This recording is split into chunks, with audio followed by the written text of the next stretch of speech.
जय भोलेनाथ। आप सभी का हमारे YouTube चैनल पर हार्दिक स्वागत है। आज शिव कथा में सुने पार्थिव लिंग पूजन विधि।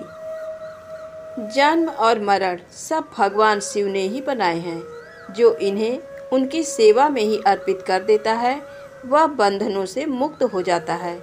स्थूल, सूक्ष्म और कारण को वश में कर लेने से मोक्ष प्राप्त होता है।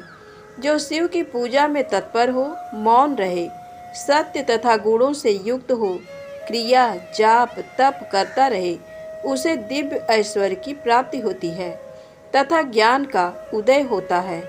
शिव भक्त यथा योग्य क्रिया एवं अनुष्ठान करें तथा धन का उपयोग कर शिव स्थान में निवास करें। भगवान शिव के महात्म का सभी के सामने प्रचार करें। शिव मंत्र के रहस्य को उनके अलावा कोई नहीं जानता है, इसलिए शिवलिंग का नित्य पूजन करें। ऋषि बोले, हे सूत जी, आप हम पर कृपा करके पार्थिव महेश्वर की महिमा का वर्णन जो आपने वेद व्यास जी से सुना है उसे सुनाइए। सूत जी बोले, हे ऋषियों, मैं भोग और मोक्ष देने वाली पार्थिव पूजा पद्धति का वर्णन कर रहा हूँ। पार्थिव लिंग सभी लिंगों में सर्वश्रेष्ठ है। इसके पूजन से मनोवांछित फलों की प्राप्ति होती है। अनेक देवता, दैत्य, मनुष्य, गंधर्व, सर्प एवं राक्षस शिवलिंग की उपासना से अनेक सिद्धियां प्राप्त कर चुके हैं। जिस प्रकार सतयुग में रत्न का, त्रेता में स्वर्ण का व द्वापर में पारे का महत्व है, उसी प्रकार कलयुग में पार्थिव लिंग अति महत्वपूर्ण है।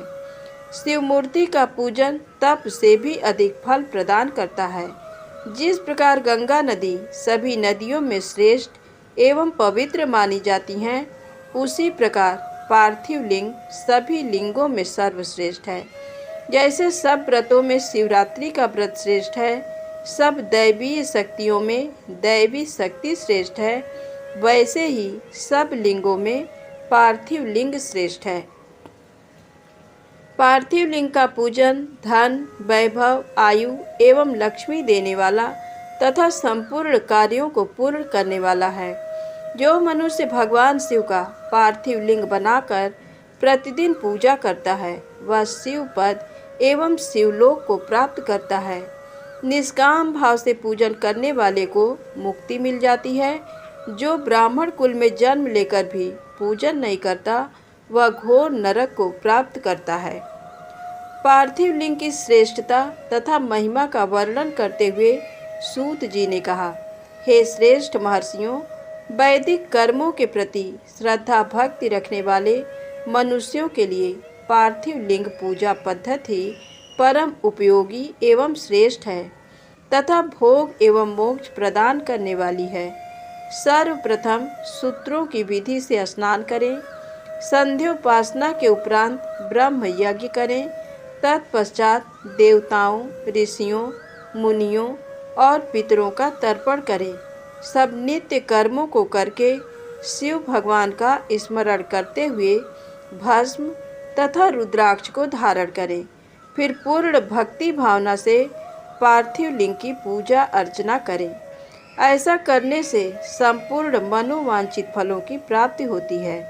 किसी नदी या तालाब के किनारे, पर्वत पर या जंगल में या शिवालय में अथवा अन्य किसी पवित्र स्थान पर पार्थिव पूजन करना चाहिए। पवित्र स्थान की मिट्टी से शिवलिंग का निर्माण करना चाहिए। ब्राह्मण श्वेत मिट्टी से, क्षत्रिय लाल मिट्टी से, वैश्य पीली मिट्टी से एवं शूद्र काली मिट्टी से शिवलिंग का निर्माण करें। शिवलिंग हेतु मिट्टी को एकत्र कर उसे गंगा जल से शुद्ध करके धीरे धीरे उससे लिंग का निर्माण करें तथा इस संसार के सभी भोगों को तथा संसार से मोक्ष प्राप्त करने हेतु पार्थिव लिंग का पूजन भक्ति भावना से करें। सर्वप्रथम ओम नमः शिवाय मंत्र का उच्चारण करते हुए समस्त पूजन सामग्री को एकत्र कर उसे जल से शुद्ध करें। भूरसी मंत्र द्वारा क्षेत्र की सिद्धि करें। फिर जल का संस्कार करें। स्फटिक शिला का घेरा बनाएं तथा क्षेत्र शुद्धि करें। तत्पश्चात शिवलिंग की प्रतिष्ठा करें तथा वैदिक रीति से पूजा उपासना करें। भगवान शिव का आवाहन करें तथा आसन पर उन्हें स्थापित करके उनके समक्ष आसन पर स्वयं बैठ जाएं। शिवलिंग को दूध, दही और घी से स्नान कराएं। ऋचाओं से, मधु और शक्कर से स्नान कराएं। ये पांचों वस्तुएं दूध, दही, घी, शहद और शक्कर पंचामृत कहलाते हैं।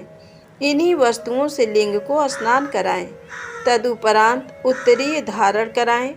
चारों ऋचाओं को पढ़कर भगवान शिव को वस्त्र और यज्ञोपवीत समर्पित करें तथा सुगंधित चंदन एवं रोली चढ़ाएं तथा अक्षत, फूल और बेलपत्र अर्पित करें। नैवेद्य और फल अर्पित कर 11 रुद्रों का पूजन करें तथा पूजन कर्म करने वाले पुरोहित को दक्षिणा दें। हर महेश्वर, शंभु, शूल, पाणी, पिनाकधारी, शिव, पशुपति, महादेव, गिरजापति आदि नामों से पार्थिव लिंग का पूजन करें तथा आरती करें। शिवलिंग की परिक्रमा करें तथा भगवान शिव को साष्टांग प्रणाम करें। पंचाक्षर मंत्र तथा 16 उपचारों से विधिवत पूजन करें। इस प्रकार पूजन करते हुए भगवान शिव से इस प्रकार प्रार्थना करें। सबको सुख समृद्धि प्रदान करने वाले हे कृपा निधान भूतनाथ शिव, आप मेरे प्राणों में बसते हैं। आपके गुण ही मेरे प्राण हैं। आप मेरे सब कुछ हैं। मेरा मन सदैव आपका ही चिंतन करता है। हे प्रभु, यदि मैंने कभी भूलवश अथवा जानबूझकर भक्तिपूर्वक आपका पूजन किया हो तो वह सफल हो जाए। मैं महापापी हूँ, पतित हूँ, जबकि आप पतित पावन हैं। हे महादेव सदाशिव, आप वेदों, पुराणों और शास्त्रों के सिद्धांतों के परम ज्ञाता हैं। अब तक कोई भी आपको पूर्ण रूप से नहीं जानता है, फिर भला मुझ जैसा पापी मनुष्य आपको कैसे जान सकता है। हे महेश्वर, मैं पूर्ण रूप से आपके अधीन हूँ। हे प्रभु, कृपा कर मुझ पर प्रसन्न होइए और मेरी रक्षा कीजिए। इस प्रकार प्रार्थना करने के बाद भगवान शिव को फूल, अक्षत चढ़ाकर प्रणाम कर आदर पूर्वक विसर्जन करें। हे मुनियों, इस प्रकार की गई भगवान शिव की पूजा भोग और मोक्ष प्रदान करने वाली एवं भक्ति भाव बढ़ाने वाली है। आइए सुने घुश्मेश्वर ज्योतिर्लिंग की महात्म कथा। सूत जी बोले, हे महर्षि, दक्षिण दिशा में देव नामक एक विशाल अद्भुत पर्वत है। उसके पास ही सुधर्मा नामक ब्राह्मण अपनी पत्नी सुदेहा के साथ रहता था। वह भगवान शिव का परम भक्त था। वह सदा ही वेदों द्वारा बताए मार्ग पर चलता और प्रतिदिन अग्नि से हवन, कर्म, अतिथि का पूजन और शिव जी की आराधना करता था। इस प्रकार पूजन करते हुए वे दोनों पति पत्नी अनेक सत्कर्मों में लिप्त रहते थे। उनकी पत्नी सुदेहा पतिव्रता स्त्री थी। उनकी पत्नी को एक बात का दुख था कि उनकी कोई संतान नहीं थी। इस कारण उनका मन परेशान रहता था। जब भी सुदेहा अपने पति से इस विषय में कहती तो वह उन्हें समझाते कि पुत्र प्राप्ति से क्या लाभ है। आजकल सभी रिश्ते नाते स्वार्थी हो गए हैं, परंतु फिर भी वे सदा दुखी रहती थी। एक दिन की बात है, सुदेहा अपनी सखियों के साथ पानी भरने गई थी। वहीं पर उनका परस्पर झगड़ा हो गया और तब उनकी सहेलियों ने उसे बांझ कहकर अपमानित करना शुरू कर दिया। वे बोली, तू बांझ होकर इतना घमंड क्यों करती है?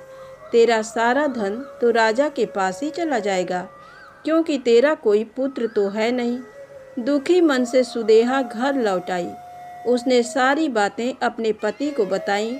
उन्होंने अपनी पत्नी को बहुत समझाया, परंतु वह कुछ भी मानने को तैयार नहीं थी। तब उन ब्राह्मण देवता ने मन में भगवान शिव का ध्यान करते हुए 2 फूल अग्नि की तरफ उछाले और सुदेहा से एक फूल चुनने के लिए कहा। उनकी पत्नी ने गलत फूल चुन लिया। उन्होंने अपनी पत्नी को समझाया, तुम्हारे भाग्य में पुत्र नहीं है, इसलिए अब अपनी इच्छा त्याग दो और शिव जी के पूजन में लग जाओ। अपने पति सुधर्मा की बातों का सुदेहा पर कोई प्रभाव नहीं पड़ा और वह उनसे इस प्रकार बोली, हे प्राणनाथ, यदि आपको मेरे गर्भ से पुत्र प्राप्त नहीं हो सकता तो आप दूसरा विवाह कर लीजिए। परंतु सुधर्मा ने विवाह से इनकार कर दिया।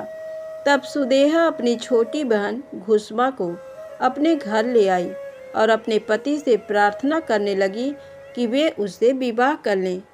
सुधर्मा ने उसे समझाते हुए कहा, यदि मैंने इससे विवाह कर लिया और इससे पुत्र भी हो गया तो भी तुम दोनों बहनें सौतन बन जाने पर एक दूसरे का विरोध करोगी और मेरे घर में झगड़ा होता रहेगा। तब सुदेहा बोली, हे प्राणनाथ, भला मैं अपनी बहन का विरोध क्यों करूंगी? आप चिंता त्याग दें और घुसमा से विवाह कर लें। अपनी पत्नी की प्रार्थना मानकर सुधर्मा ने घुसमा से विवाह कर लिया। विवाह के पश्चात सुधर्मा ने सुदेहा और घुसमा से मिलजुल कर रहने एवं आपस में एक दूसरे की बात मानने के लिए कहा। फिर घुसमा अपने पति सुधर्मा के साथ प्रतिदिन 101 शिव पार्थिव लिंगों का खोजसोपचार से पूजन करके तालाब में उनका विसर्जन कर देती।